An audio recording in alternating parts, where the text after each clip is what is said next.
اور لوگ یہ سمجھے کہ یہ وہ لیڈرشپ ہے کہ جو کرپشن سے پاک ہے، اور اس کے ہاتھ میں جب اقتدار آئے گا تو وہ حالات کو تبدیلی کی طرف لے کے جائے گا۔ چنانچہ شہر کراچی نے بالخصوص 14 MNA عمران خان کو عطا کیے، وہاں پہ جتوایا ان کو، 22 ان کے MPA یہاں سے جیتے۔ لیکن مسئلہ کیا ہے، عمران خان کی مقبولیت کی لہر کے نتیجے میں ان کے جتنے MNAs اور MPAs یہاں پہ منتخب ہوئے ہیں وہ سب عمران خان کی بدنامی کا، ان کی ناکامی کا ذریعہ بن رہے ہیں۔ اور عمران خان کی ناکامی کی بنیادی وجہ یہ ہے کہ وہ سسٹم کو چینج کرنے کے بجائے وہ چہروں کی تبدیلی کے عمل کے اوپر ہی انہوں نے اکتفا کیا، اور چہروں کے بدلنے سے حالات نہیں بدلتے، چہروں کے بدلنے سے۔ ان کے ساتھ تو ایک MKM پاکستان بھی ہے، اور ان کے 2 وفاقی وزیر اور 4 سیٹیں ہیں، جی ہاں، اور 2 وفاقی وزیر، وزیر قانون بھی ہے اور ایک IT امین اللہ بھی ہے، تو وہ بھی تو ان کا ایک حصہ ہے، تو ان کا کیا رول ہے؟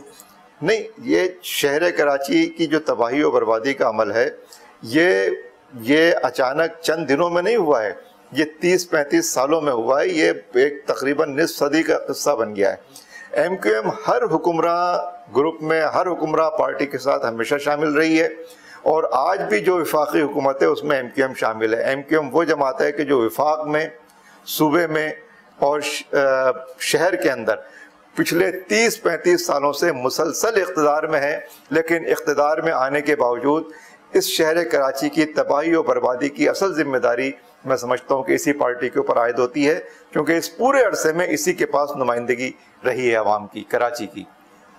یہ جو وفاقی حکومت ہے یہ MQM اور PTI دونوں کے اشتراک کے نتیجے میں بنی ہے، اور کراچی کے عوام پر وفاقی حکومت کی طرف سے جتنے بھی مظالم ہو رہے ہیں ان سب میں PTI اور MQM کی حکومتیں، یہ دونوں اس میں شامل ہیں اور یہ اس کے ذمہ دار ہیں۔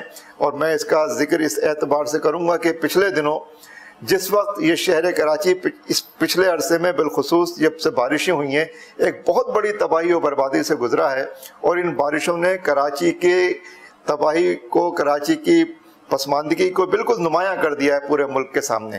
جس وقت یہ شہر کراچی اس تباہی میں ڈوب رہا تھا سیلاب کی شکل میں، اور رات ہوتے ہوتے اندھیرے میں ڈوب گیا تھا، اس وقت ان دونوں پارٹیوں کی حکومت نے 3 بڑے خطرناک فیصلے کیے۔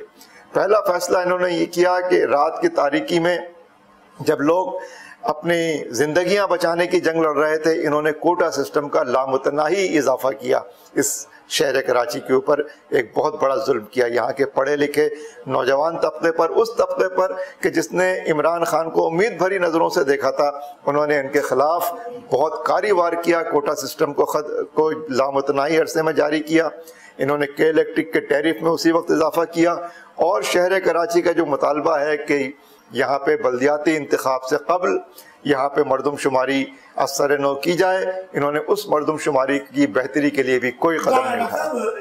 کہا جاتا ہے کہ پاکستان پیپلز پارٹی میں یا سندھ میں ان کی حکومتیں 12 سال سے حکومت ہے، تو یہاں کراچی کا جو اسٹرکچر ہے آپ نے دیکھا ہے کہ بارشوں کے دوران شہر قائد میں جگہ جگہ پانی بھرا ہوا دریائے سندھ کا منظر پیش کر رہا تھا بارش کے دوران، تو اس وقت تو پیپلز پارٹی یہ کہہ رہی ہے کہ جگہ جگہ کہ ہم نے تو صفائی ستھرائی کر دی اور بڑا ہم نے کام کیا، تو بارش ان کی پول کھول دی تھی، تو وزیر بلدیات صاحب کے جو دعوے وہ تو دھرے کے دھرے گئے، تو آپ کیا کہیں گے؟ کراچی کا مسئلہ یہ ہے کہ کراچی کے عوام کو اپنے شہر کے اوپر حق حکمرانی حاصل نہیں ہے، اور کراچی پہ جو طبقہ حکمرانی کر رہا ہے یہ طبقہ اس صوبے کے جاگیرداروں کے اوپر مشتمل ہے۔ یہ سندھ کی جو 2 بڑی لسانی تقسیم ہے، یہ نہ سندھی بولنے والے طبقے کا نمائندہ طبقہ ہے، نہ اردو بولنے والے کا نمائندہ طبقہ ہے۔ جاگیردار طبقہ ان دونوں کے اوپر ظلم کرنے کا برابر ذمہ دار ہے، اور پچھلے 12 سال میں نہیں، سن 70 سے لے کر آج تک پیپلز پارٹی وقتاً فوقتاً اس صوبے پہ حکمران رہی ہے، سب سے زیادہ حکومت اسی نے کی ہے، اور 12 سال سے مستقل حکمرانی کر رہی ہے۔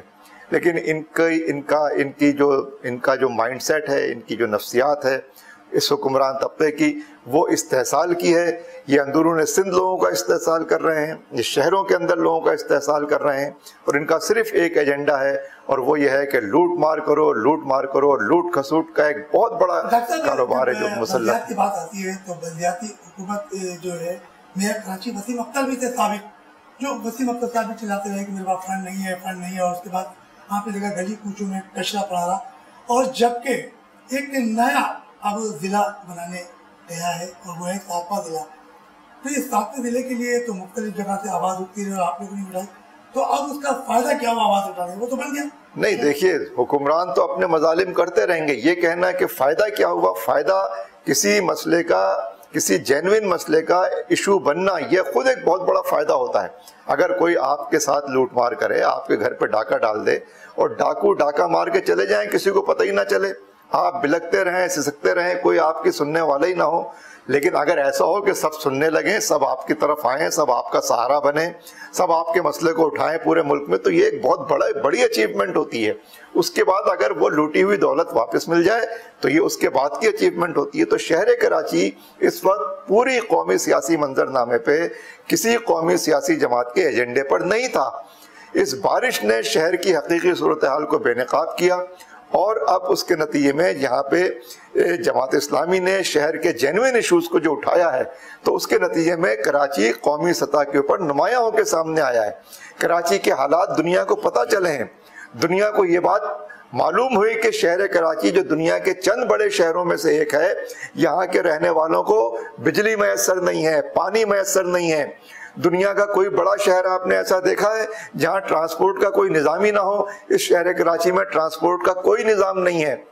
یہاں کی تعلیم, یہاں کی صحت, سب کچھ تباہ و برباد ہو گئی ہے, اور اس کی سب سے بڑی اور اولین ذمہ داری پیپلز پارٹی اور MQM پر عائد ہوتی ہے, چونکہ یہی اس پچھلے 30-35 سال سے اس صوبے کے اوپر حکمرانی کر رہا ہے. ڈاکٹر صاحب, ابھی حالیہ بارش ہوئی اور بارش میں آپ نے دیکھا کہ پورا شہر دریا سندھ کا منظر پیش کر لگا, اور وہیں اولڈ سٹی ایریا جہاں اربوں روپے کا ٹیکس وفاقی اور سندھ حکومت کو دیا جاتا ہے, اور ان کی دکانوں میں پانی بھرا, کروڑوں روپے کا نقصان ہوا, ان کے لیے کوئی پوچھنے والا نہیں, کسی بھی جماعت نے ریلیف کے لیے کوئی اعلان نہیں کیا. جبکہ عمران خان صاحب کراچی آئے, انہوں نے 1100 ارب روپے کے پیکج کا اعلان کیا, مگر اس میں کئی چھوٹے بڑے تاجروں کے لیے کوئی اعلان نہیں. تو کیا کہیں گے؟ دیکھیے, یہ ظلم و ستم یعنی بے حسی کا, سفاکی کا منہ بولتا ثبوت ہے. یہ جو 1100 ارب روپے کے پیکج کا اعلان ہوا ہے, یہ تو وہی پرانے منصوبے ہیں جن کو سرنو انہوں نے اس کا اعلان کر دیا ہے. اس تباہی و بربادی کے نتیجے میں کوئی پیکج نہیں ملا ہے شہر کراچی کو. یہ شہر کراچی سب کو کھلا رہا ہے, پورے ملک کو کھلا رہا ہے, پورے صوبے کو 95% کراچی کھلا رہا ہے. لیکن یہاں کے حکمرانوں نے, سندھ کے حکمرانوں نے کراچی کے دکھ درد کے اوپر, کراچی کے زخموں پہ مرہم نہیں رکھا. وفاق سے امید تھی اور وفاق کو شہر کراچی نے بہت بڑی نمائندگی دی ہے, لیکن عمران خان بھی ہمارے زخموں کے اوپر مرہم رکھنے کے لیے نہیں آئے, اور انہوں نے اس شہر کراچی کی دادرسی نہیں کی. اور حکومت کا کام تھا کہ کاروباری طبقے کو, جو سب کو آپ کو ٹیکس دے کے آپ کو پالتا پوستا ہے, یہ انہوں نے اس کی دادرسی نہیں کی. اور یہ بات یہ شہر کراچی بھولے گا نہیں, یہ بات یاد رکھی جائے گی اس شہر کراچی میں کہ جس وقت لوگ ڈوب گئے تھے, ان کا کاروبار ڈوب گیا تھا, ان کے گھر ڈوب گئے تھے, اس وقت ہماری وفاقی حکومت نے بھی, اس وقت ہماری صوبائی حکومت نے بھی, اور اس شہر کے نمائندوں نے ہماری کوئی دادرسی نہیں کی, زخموں پہ مرہم نہیں رکھا, اور جو نقصان ہوا ہے اس کا ازالہ کرنے کی کوئی تدبیر نہیں کی گئی. اچھا ڈاکٹر صاحب, یہ بھی تو کہا جاتا ہے کہ جب حالیہ بارش کے اندر 4, جبکہ ہمارے پاس 6 ضلع ہیں, اور جو پیپلز پارٹی نے پہلے بھی 2 ضلع بنائے تھے, ایک لیاری کا تھا جو فیاض صاحب تھے, فیاض لغاری, اور ایک تھا ملیر کا, اور اس بارشوں میں یہ دونوں ہی ضلع سب سے زیادہ تباہی میں آئے. تو پیپلز پارٹی کے وہ تو چیئرمین تھے, تو وہاں تباہی کیوں آ گئی؟ جو وسیم اختر صاحب بار بار کہتے تھے مجھے فنڈ نہیں ملا, تو پھر ان کو بھی یہی کہنا چاہیے نا کہ ضلع کے جو ہمیں فنڈ نہیں ملا. نہیں کہنا کہ فنڈ کیوں نہیں ہے, یہ تو ایک بہانہ ہے کہ فنڈ نہیں مل رہا. یہ جو سارا پیسہ ہے, یہ ٹیکس, یہ جو بجٹ بنتا ہے, جس کا اعلان ہوتا ہے, ہماری بلدیاتی حکومت نے جس بجٹ کا اعلان کیا وہ تو 25 ارب روپے سے زیادہ کا تھا جو انہوں نے خود منظور کیا ہے. تو یہ پیسہ تو ہے نا ان کے پاس. پھر صوبائی حکومت جو بجٹ بناتی ہے, تو یہ سب پیسہ جاتا کہاں ہے آخر؟ عوام پہ کیوں نہیں خرچ ہوتا؟ یہ کوئی جو ہے وہ عذر نہیں ہے کہ پیسہ نہیں ہے. پیسہ تو قوم دے رہی ہے. قوم اگر ٹیکس نہ دے رہی ہوتی تو آپ شکوہ کرتے. قوم کی کمر ٹوٹ گئی ہے ٹیکس دے دے کر. وہ پیسہ جا کہاں رہا ہے؟ وہ حکمرانوں کی تجوریوں میں جا رہا ہے, لہذا وہ عوام کی طرف خرچ نہیں ہو رہا. اس کی وجہ سے یہ ساری تباہی و بربادی عوام کے اوپر مسلط ہو رہی ہے.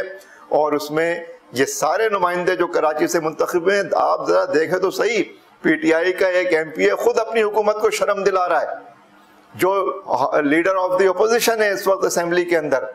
تو یہ کیا ہے؟ یہ اس بات کا ثبوت ہے کہ ان کی پارٹی کا کوئی انٹرسٹ نہیں ہے اس شہر سے. شہر نے ان سے محبت کی، اس کے جواب میں انہوں نے ان کو نفرت دی ہے، اس کے جواب میں انہوں نے بے حسی اور ظلم و ستم کا وہی پرانا سلسلہ ہے. ان نمائندوں نے بھی اس کو جاری رکھا ہے اور اس شہر کراچی کی امیدوں کے اوپر پانی پھیر دیا. کراچی کو روشنیوں کا شہر کہا جاتا تھا، اور یہ کب کی بات ہے؟ اس تعمیر و ترقی میں جماعت اسلامی نے کیا کردار ادا کیا؟ دیکھیے، جماعت اسلامی کے پاس اس شہر کراچی میں بہت ہی ایک محدود عرصے کی نمائندگی اس کو ملی ہے، اور یہ نمائندگی بھی اس کو سن 70 سے 77 کے درمیان حاصل رہی ہے، جس میں یہاں 9 میں سے صرف 2 MNA جماعت اسلامی کے منتخب ہوئے تھے. اس کے علاوہ شہر کراچی میں 2 دفعہ جماعت اسلامی کے میئر منتخب ہوئے ہیں، عبدالستار افغانی اور نعمت اللہ خان صاحب. اور اگر آپ کراچی کی تعمیر و ترقی کی تاریخ دیکھیں گے تو سیاسی طور پہ اس شہر نے جب پورے ملک میں اپنا مقام بنایا ہے تو وہ وہی 70 سے 77 کا زمانہ تھا، جس میں پروفیسر غفور احمد، محمود اعظم فاروقی اور سید منور حسن نے شہر کراچی کی سیاسی آبرو کو پورے ملک کے اندر نمایاں کیا. اور یہ نہیں، دیکھیے شہر کی جو اس کی شہری تعمیر و ترقی ہوئی ہے، جو اس کی سماجی تعمیر و ترقی ہوئی ہے، اس میں عبدالستار افغانی صاحب کا زمانہ اور نعمت اللہ خان، یہ صرف 2 میئر ہیں جن کے دور میں ترقی ہوئی ہے. اس کے علاوہ شہر کراچی کی اس پوری سیاسی تاریخ میں اس کو ترقی دینے والا کوئی میئر اور کوئی سٹی ناظم میسر نہیں آیا. یہ بات جو کہی جاتی ہے کہ مصطفیٰ کمال کے دور میں کام ہوا، مصطفیٰ کمال MQM تو 30 سال سے یہاں پر ہے، صرف 5 سال کی حکومت تھوڑی رہی ہے. لیکن چونکہ نعمت اللہ خان کے بعد ان کو مصنوعی طور پہ مشرف نے جتوایا، مصنوعی طور پہ نعمت اللہ خان کو ہروایا، تو وہ مجبور تھے کہ نعمت اللہ خان کے پروجیکٹس کو کنٹینیو کریں. وہ ان کی اپنی کوئی چیز نہیں تھی، بلکہ وہ بھی مجبور ہوئے نعمت اللہ خان کے پروجیکٹس کو جاری کرنے میں، جس کی وجہ سے یہی 2 عرصے ہیں نعمت صاحب اور افغانی صاحب کے، جس میں شہر کی ترقی ہوئی. مگر یہ تمام سیاسی پارٹیاں تو یقین طور پر ان کی مثال تو دیتی ہے کام و ترقی، تو ان کی باتوں کو عمل کیوں نہیں کرتے ان کے کام کے؟ جب ان کی مثال بھی دیتے ہیں کہ نعمت اللہ خان صاحب نے بڑا کام کیا، عبدالستار افغانی صاحب نے بھی کام کیا، یہ باتیں تمام جماعتیں تو اختلاف کرتی ہیں، مگر جب بلدیاتی انتخابات آتے ہیں تو کیا وجہ ہے کہ جماعت اسلامی بھی پیچھے رہ جاتی ہے؟ نہیں، پیچھے رہ نہیں جاتی. دیکھیے انتخابات تو ہمارے یہاں الیکشن تو جینوئن الیکشن ہوتا نہیں ہے. یہاں تو ایک مینجڈ الیکشن ہوتا ہے، پہلے فیصلے ہوتے ہیں پھر الیکشن کروایا جاتا ہے. پہلے فیصلہ کیا گیا کہ نعمت اللہ خان کو منتخب نہیں کیا جائے گا، اس کے بعد الیکشن کروا کے کہا گیا کہ نعمت اللہ خان تو ہار گئے. پورا شہر کراچی، جتنے سرویز ہو رہے تھے، پورا شہر کراچی نعمت اللہ خان کو دوبارہ منتخب کرنا چاہتا تھا، لیکن ہمارے ملک کے حکمران طبقے نے اس وقت نعمت صاحب کو منتخب نہیں ہونے دیا اور مصنوعی طور پہ ان کو ہرایا گیا. ورنہ اس شہر کی تعمیر و ترقی میں 4 چاند نظر آتے اور شہر کی سیاسی اور سماجی زندگی ایک بہت ہی اچھے حالات اور ماحول سے دوچار ہوتی. ڈاکٹر صاحب، کہا جاتا ہے کہ جو ابھی وفاقی حکومت جو الیکشن ہوئے تھے اور تقریباً 3 سال ہوئے، تو بار بار یہ کہا جا رہا ہے تمام جماعتوں کی طرف سے کہ سلیکٹڈ حکومت ہے، تو اس سلیکٹڈ حکومت کے لیے بار بار گرانے کی بات کی جاتی ہے. تو یا ان کو 5 سال پورے کرنے دیے جائیں، ان کے خلاف کوئی ایسی مہم شروع ہونی چاہیے؟ دیکھیے، ہمارے حکمران طبقات عوام کی جنگ نہیں لڑ رہے. آپ ان تینوں بڑی سیاسی جماعتوں کا ایجنڈا دیکھیں جو اس وقت PDM کے نام پہ شامل ہیں، چاہے وہ پیپلز پارٹی ہو، چاہے مسلم لیگ ہو، چاہے وہ JUI ہو. یہ عوام کے ایجنڈے کو لے کر، عوام کی چیزوں کو لے کر کوئی تحریک نہیں چلا رہے، بلکہ یہ مفادات کی اور اقتدار کی لڑائی ہے جس کو یہ لڑ رہے ہیں. ہم سمجھتے ہیں کہ حکومت کو 5 سال ملنے چاہیے. صرف حکومت کے گرا دینے سے ایسی کیا تبدیلی آئے گی؟ عوام کے لیے کیا بہتری ہوگی؟ حکومتوں کے بدلنے سے تو عوام کے حالات نہیں بدلتے. یہ صرف اقتدار کی لڑائی ہے، لوٹا ہوا مال، کرپشن کا مال بچانے کی لڑائی ہے. اور میں سمجھتا ہوں کہ اس اعتبار سے موجودہ حکومت کو یہ موقع ملنا چاہیے تاکہ یہ آپشن بھی ایک دفعہ پوری طرح سے آزما لیا جائے اور کوئی حسرت نہ رہے کہ ان کو ٹائم نہیں ملا کام کرنے کا. ان کو پورا وقت ملنا چاہیے. ہم یہ سمجھتے ہیں کہ مروجہ نظام میں رہتے ہوئے عوام کے حالات کوئی نہیں بدل سکتا، چاہے وہ کتنی ہی اچھی شکل کیوں نہ ہو، عمران جیسی شکل کیوں نہ ہو، لیکن حالات بدلتے ہیں نظام کو بدلنے سے. سسٹم کو بدلنے سے تبدیلی آتی ہے. آپ سسٹم سارا اسی طرح برقرار رکھیں, ظلم کا نظام راج کرتا رہے اور حکومت بدلنے سے لوگوں کی تقدیر بدل جائے گی, یہ تو نہ علمی طور پہ یہ بات صحیح ہے, نہ عملی طور پہ. وقت ثابت کر رہا ہے کہ عملی طور پہ بھی صحیح نہیں. ڈاکٹر صاحب, آپ کو یاد ہوگا کہ کرونا وائرس کی ایک وبا بڑی تیز پوری دنیا میں پھیلی اور کئی لاکھ افراد جان کی بازی میں آ گئے. پھر وہی 18 مارچ 2020 کو لاک ڈاؤن نافذ کیا گیا اور تمام چھوٹے بڑے تجارتی مرکز بند کر دیے گئے. کئی شادی ہالیں جو بند ہو چکے ہیں اور کئی افراد بے روزگار بھی ہوئے. تو کرونا وائرس کی وجہ سے ایک بار پھر مختلف جگہوں پہ کاروبار بند کیا جا رہا ہے اور اسمارٹ لاک ڈاؤن لگایا جا رہا ہے. تو اس بارے میں جو لوگوں کو نقصان ہوا ہے, اور تو کیا سمجھتے ہیں کہ کرونا وائرس کے بارے میں کیا ہے حکومت کو تدابیر اختیار کرنی چاہیے؟ دیکھیے, حکومتوں کو لوگوں کی سماجی اور معاشی زندگی کو بہتر کرنا چاہیے. میں یہ بات واضح طور پہ کہہ رہا ہوں کہ پچھلی دفعہ بھی اگر اس ملک میں پچھلی لہر کے موقع پر, کورونا کی پچھلی لہر کے موقع پر اگر یہاں پر اس طرح کی کورونا کے اثرات مرتب نہیں ہوئے تو اس میں لاک ڈاؤن کا کوئی کردار نہیں ہے, اس میں حکومتوں کی کارکردگی کا کوئی کردار نہیں ہے. یہاں کے انسان, یہاں کے لوگ اتنی بدترین سماجی زندگی گزار رہے ہیں, ایسے بدترین سماجی ماحول میں یہ سانس لیتے ہیں کہ اس کے نتیجے میں یہاں کے لوگوں کا امیون پاور بہت زیادہ ہے الحمدللہ. اس کی وجہ سے انہوں نے اس پینڈیمک کا مقابلہ کیا ہے. کوئی لاک ڈاؤن کب ہوا ہے, کہاں ہوا ہے؟ آپ ذرا آ کے تو دیکھیں, بستیوں آبادیوں میں آدمی پہ آدمی چڑھا ہوا ہوتا ہے, بچے ایک دوسرے کے ساتھ لپٹے ہوئے ہوتے ہیں.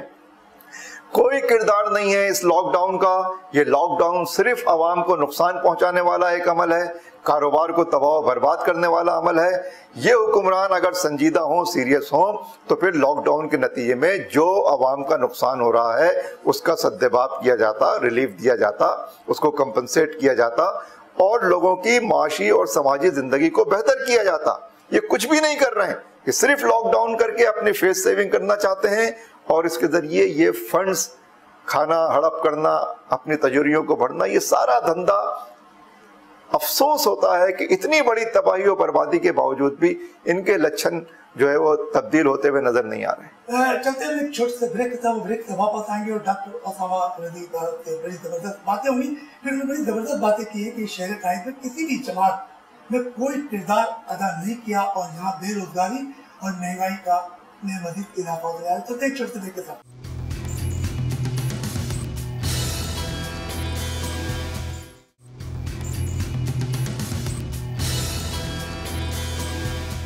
بریک پہ جانے سے پہلے ہماری بات ڈاکٹر اسامہ رضا سے بات چیت ہو رہی تھی اور انہوں نے بڑی زبردست یہاں باتیں کی ہیں اور مسائل کی باتیں کی ہیں.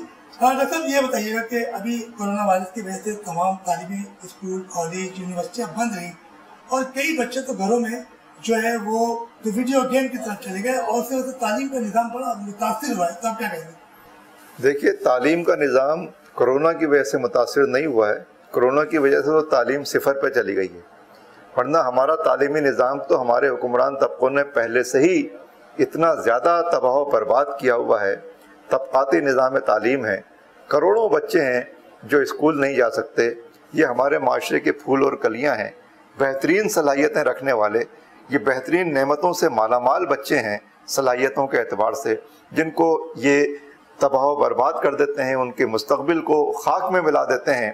اور یہ اس پوری تباہی و بربادی کی ذمہ داری ہمارے حکمران طبقے کے اوپر عائد ہوتی ہے. اس کی ذمہ داری پیپلز پارٹی پر, MQM پر اور اس وقت وفاقی حکومت ہونے کی وجہ سے خود PTI کے اوپر عائد ہوتی ہے کہ انہوں نے تعلیم ایک تجارت بنی ہوئی ہے. طلبہ کے حقوق ختم کر دیے گئے ہیں. ہمارا تعلیمی نظام اتنا پسماندہ ہے کہ یہاں سوچنے سمجھنے والا طبقہ پیدا ہی نہیں ہو پا رہا. تعلیم صرف فروخت ہو رہی ہے, کیریئرزم کا ایک دھندا بنی ہوئی ہے. اور کورونا کی وجہ سے یہ بات واضح ہوئی کہ اب وہ تعلیم بھی لوگوں کو میسر نہیں ہے کہ جو لوگ کسی طرح سے مارے باندھے حاصل کر لیتے تھے. جو طالب علم یہاں پر پڑھ لکھ لیتا ہے اور اگر اس کے اندر ذرا سی بھی استطاعت ہوتی ہے وہ باہر جا سکتا ہے تو اس ملک کو چھوڑ کر چلا جاتا ہے. یہ حال ہے ہمارے اس ملک کا. سارا باصلاحیت طبقہ اس شہر کراچی سے نکل جاتا ہے, پورے ملک سے چلا جاتا ہے. صرف وہی یہاں پر رہنے کے لیے تیار ہوتا ہے کہ جو یہاں سے باہر نہیں جا سکتا. یہ تعلیمی نظام اتنا زیادہ پسماندہ, فرسودہ اور تجارتی بنیادوں پر استوار کر دیا گیا ہے کہ اس کا کوئی رخ نہیں ہے، اس کی کوئی سمت نہیں ہے، یہ انسانوں کو اور سماج کو بہتر کرنے کا کوئی کردار ادا نہیں کر رہا ہے، صرف زندگی کی ایک چوہا دوڑ ہے جس کو دوڑنے کے لیے تعلیمی اداروں کے اندر لوگوں کو ڈال دیا جاتا ہے۔ اور کورونا نے تو وہ تعلیم بھی لوگوں سے چھین لی ہے اور اس ملک کے حکمران طبقے کو اور زیادہ مضبوط کر دیا ہے۔ ڈاکٹر صاحب یہ بھی تو کہا جاتا ہے کہ دیکھیے شہر قائد میں بڑی مثالیں آتی ہیں، شہر قائد کی روشنیوں کا شہر کہا جاتا تھا اور اب اندھیرے کا شہر کہا جاتا ہے۔ اب اس شہر کے اندر یہ بتائیے گا کہ اس شہر کو روشنی کا شہر بنانے کے لیے ہمیں کیا اقدام کرنا چاہیے حکومتی سطح پر؟ حکومتی سطح پہ تو جتنے اقدامات کیے جا سکتے تھے وہ سارے کیے جا چکے ہیں، اس سطح پہ تو کسی اقدام سے کوئی نتیجہ نہیں نکلے گا۔ شہر کو مزید تباہ و برباد کرنا ہے تو حکومتی سطحوں کو اسی طرح سے برقرار رکھیں گے آپ تو یہ شہر کراچی مزید تباہ و برباد اور بلکہ پورے ملک کے عوام تباہ و برباد ہوتے رہیں گے۔ اس شہر کراچی کی تعمیر و ترقی کا واحد ذریعہ یہ ہے کہ یہاں پہ جمہوری عمل کو بحال کیا جائے اور یہاں کی حقیقی نمائندہ قوتوں کو آگے آنے کا پوری طرح سے موقع دیا جائے اور امانت و دیانت پر مبنی لوگوں کا انتخاب عوام کی طرف سے ہو۔ یہ صرف دو ہی راستے ہیں، اگر یہ دونوں راستے اس شہر میں اختیار نہیں کیے گئے، مصنوعی، منتخب، مینجڈ، کرپٹ، لٹیرے لوگوں کو یہاں پر مسلط کیا جاتا رہا اور امانت و دیانت کے بغیر عوام کا ٹیکس اور عوام کا پیسہ اس کی لوٹ مار ہوتی رہی تو یہ شہر کراچی ترقی نہیں کر سکے گا۔ بدقسمتی سے اس وقت جتنے نمائندے شہر میں موجود ہیں وہ سارے یہی کام کر رہے ہیں اور بالخصوص میں یہ کہوں گا کہ عمران خان کی مقبولیت کی لہر پہ سوار ہو کر جو لوگ اس شہر کراچی میں ایم این اے اور ایم پی اے بنے ہیں انہوں نے اس شہر کی تباہی و بربادی میں مزید چار چاند لگا دیے ہیں اور کریلے کو نیم چڑھا بنا دیا ہے۔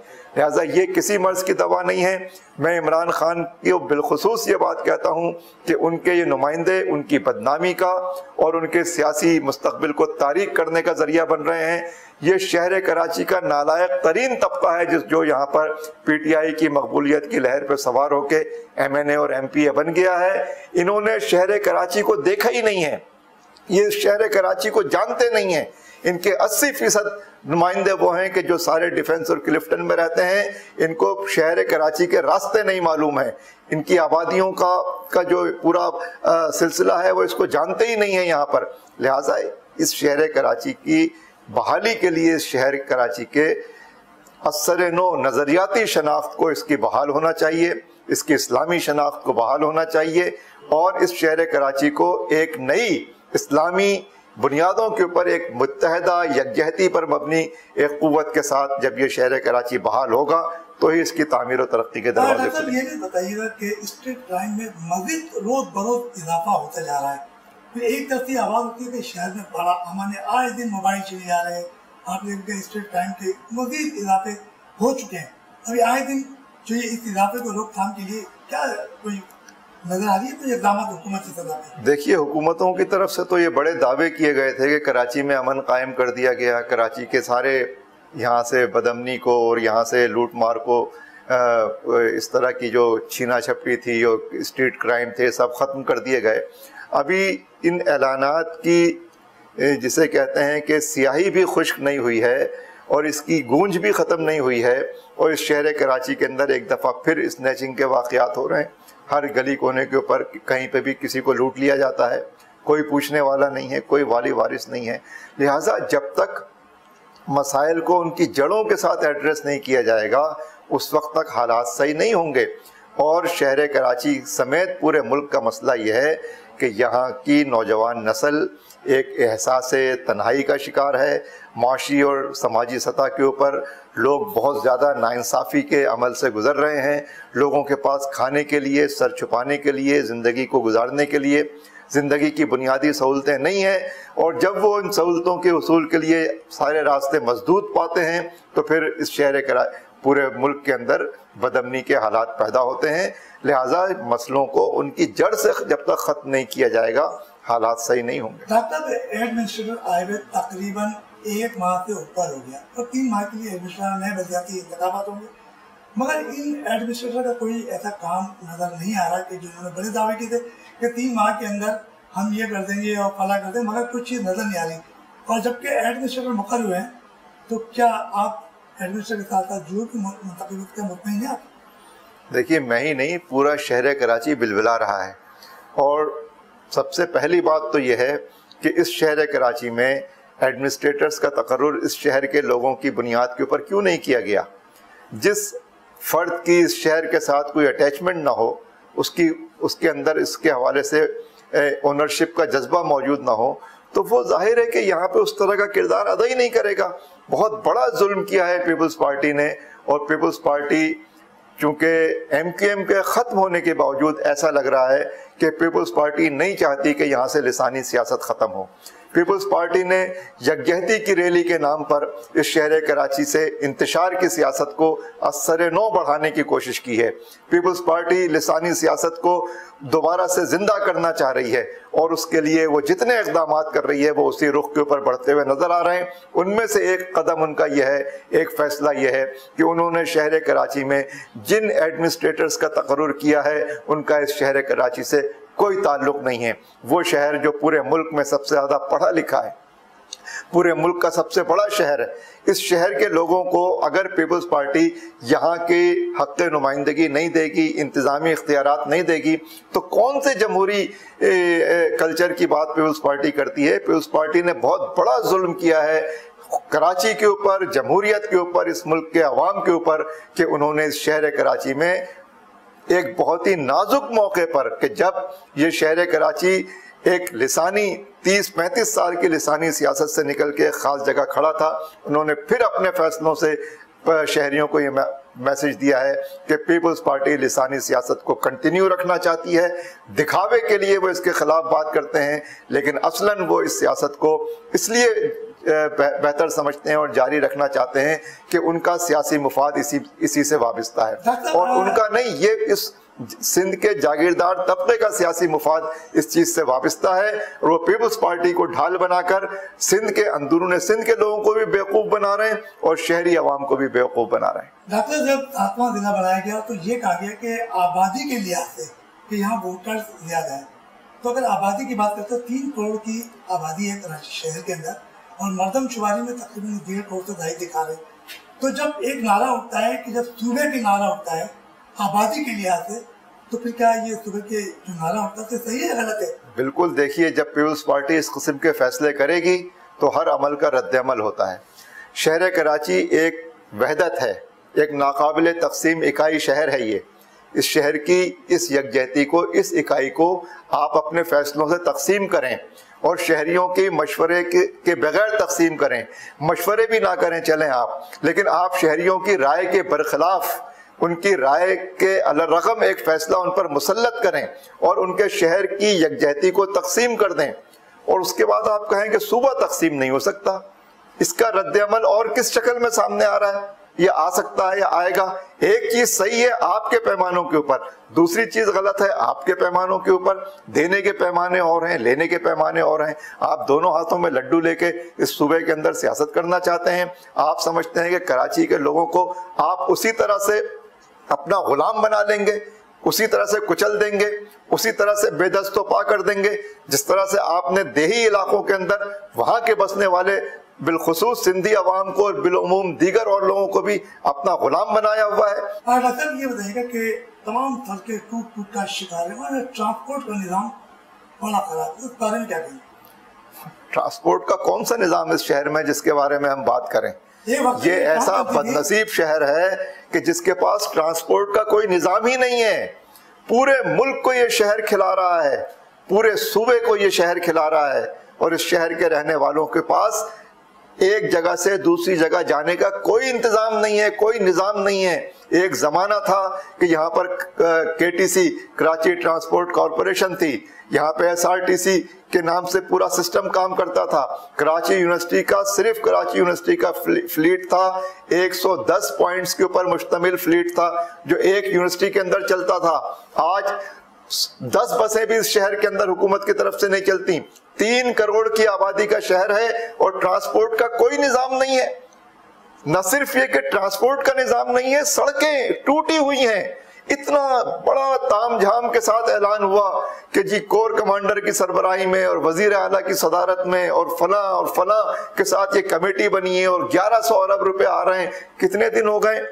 40-50 دن ہونے کو آ رہے ہیں ان اعلانات کو, اور ابھی تک سڑک کی ریپیئرنگ کے کام کا آغاز نہیں ہوا ہے. یہ ہو کیا رہا ہے؟ کس طرح سے یہ سمجھتے ہیں جانور رہ رہے ہیں اس شہر کے اندر. ان کو احساس نہیں ہے. ان کی بے حسی کی کھالیں کتنی موٹی ہیں کہ ان تک آواز ہی نہیں پہنچتی ان کے کانوں تک.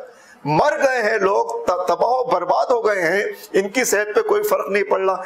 صرف ایک ٹرانسپورٹ کا مسئلہ نہیں ہے کہ ٹرانسپورٹ کا نظام نہیں ہے, کوئی نظام اس شہر میں کام نہیں کر رہا. صفائی کا کوئی نظام نہیں ہے, سیوریج کا کوئی نظام نہیں ہے, پانی کا کوئی نظام نہیں ہے. اس شہر کے اندر لوگ پانی جیسی بنیادی ضرورت, اپنا ہی پانی اس شہر کا خرید کر پی رہے ہیں اور خرید کر جو استعمال کرنے کے قابل ہو رہے ہیں.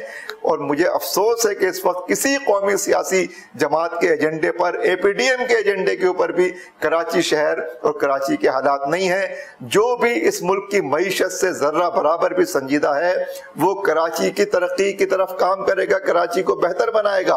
کراچی کی ترقی میں معاشی ترقی ہے, کراچی کی ترقی میں اس ملک کی سیاسی اور سماجی ترقی ہے, لیکن کوئی بھی اس کو اپنے ایجنڈے پہ رکھنے کے لیے تیار نہیں ہے. ڈاکٹر صاحب 16, 17 اور 18 اکتوبر کو جماعت اسلامی ایک بڑا کام کرنے جا رہی ہے ریفرینڈم کا, تو کیا مقاصد ہے؟ دیکھیے, ہم نے 27 ستمبر کو اس شہر کراچی میں ایک بہت بڑا مارچ کر کے شہر کراچی کے ایجنڈے کو, جس پہ 3 کروڑ انسانوں کا اتفاق ہے, اس کو واضح کیا. ہمارا پہلا مطالبہ یہ ہے کہ اس شہر کے اندر ایک با اختیار شہری حکومت قائم ہونی چاہیے اور شہر کراچی کے رہنے والوں کو اور ہر شہر کے رہنے والوں کو ان کا حق حکمرانی ملنا چاہیے. دوسرا مطالبہ یہ ہے کہ شہر کراچی کی آبادی کو 3 کروڑ کی جگہ 1.5 کروڑ دکھایا گیا ہے, ہمیں یہ جعلی گنتی منظور نہیں ہے. تیسرا مطالبہ یہ ہے کہ اس شہر کراچی سے صوبے سے کوٹا سسٹم ختم ہونا چاہیے, تمام نوجوانوں کو سرکاری ملازمت ملنی چاہیے. اور ہمارا چوتھا مطالبہ یہ ہے کہ اس شہر کراچی میں پانی, بجلی, سیوریج, ٹرانسپورٹ, تعلیم اور صحت, یہ سارا نظام جو ہے یہ بہتر ہونا چاہیے. اور یہ شہر کراچی جب پورے ملک کو کھلا سکتا ہے تو اپنے شہر کے لوگوں کے لیے اپنا انتظام کیوں نہیں کر سکتا؟ ہمیں ہمارا حق حکمرانی دو, ہمیں اختیارات دو, اور وہ آئینی اختیارات ہیں, جمہوری اختیارات ہیں, اور یہ اختیارات صوبائی خود مختاری کی شکل میں وفاق سے صوبے کی طرف آ گئے ہیں, لیکن صوبے کے حکمران طبقے نے, جاگیردار طبقے نے نیچے کے اختیارات بھی چھین لیے, اوپر کے اختیارات بھی وصول کر لیے, اور یہ سول آمریت ہے جو اس وقت پورے صوبے کے اوپر انہوں نے مسلط کر دی ہے. لہٰذا 27 ستمبر کو ہم نے اس متفقہ قوم کراچی کے ایجنڈے کا اعلان کیا ہے حقوق کراچی مارچ کے نام سے. یہ ایک تحریک ہے. اس تحریک کا دوسرا مرحلہ یہ ہے کہ 16, 17, 18 کو ہم پورے شہر میں ریفرنڈم کروانے جا رہے ہیں. ہم شہریوں کے پاس جائیں گے, کراچی والوں کے پاس جائیں گے, یہاں کے عوام کے پاس جائیں گے, اور اس کی پوری لسانی تقسیم کو ایک وحدت کے اندر بدلنے کے لیے, ایک ایجنڈے پر پورے شہر کو جمع کرنے کے لیے, اور ان حکمرانوں کے خلاف اس شہر کراچی کو اعتماد دینے کے لیے ہم اپنے اس دوسرے مرحلے کا آغاز کر رہے ہیں. اور اس ریفرنڈم کے ذریعے شہر کراچی کی رائے عامہ, عوامی اور جمہوری رائے انشاءاللہ سامنے آئے گی, اور پھر اس ایجنڈے کو لے کر انشاءاللہ تعالی ہم حکمرانوں سے عوام کا حق بھی چھیننے کی طرف آگے بڑھیں گے. ہمارے ساتھ ڈاکٹر اسامہ رضی امیر جماعت اسلامی تھے, انہوں نے زبردست گفتگو کی. انہوں نے کہا کہ شہر میں جو کوٹا دیا گیا کہ ایک مردم شماری کے حوالے سے وہ ہم نہیں تسلیم کرتے, اور شہر کراچی کی عوام کو تمام سہولیات فراہم کی جائے. 16, 17, 18 اکتوبر کو جو ہم ریفرنڈم کرا رہے ہیں وہ ایک حکومت کے لیے کی ثابت ہوگی. ہمارے کو بتایا کہ آپ کے مہمان رفیق انصاری کو اجازت دیجیے. آئندہ ہم نئے مہمان کے ساتھ حاضر ہوں گے. اللہ